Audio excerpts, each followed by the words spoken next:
Hoxe descubriuse a pedramarco inicial do Camiño Nós, cando hai exactamente 100 anos, un 8 de xullo de 1926, 7 homes, Vicente Risco, Lois Feixó, Ramón Otero Pedrallo, Florentino López Cuevillas, Antón Sánchez, Alfonso Vázquez Monxardín e Xavier Pardo botaban a andar cara a Compostela.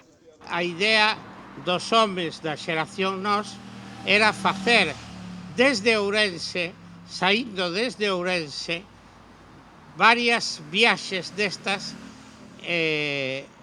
encamiñadas a un maior coñecemento de Galicia. Fixeron dúas.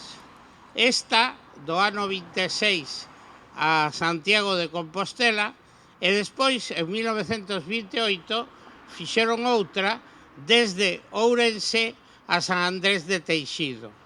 A peregrinación desenvolveuse entre o 8 e 11 de xullo de xoves a domingo e o cronista desta viaxe foi Xavier Pardo.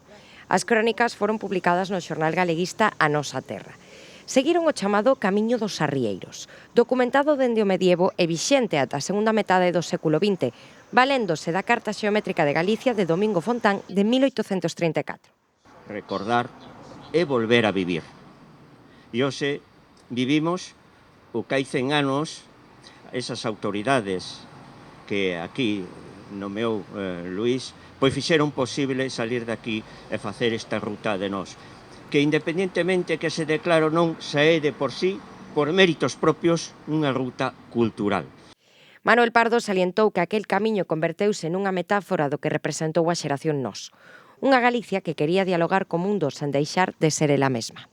Era un camiño que eles iniciaron ca súa observación, no cal Galicia non só é territorio, Galicia é lingua, é cultura, é unha forma de ser que eles plasmaron de forma excepcional.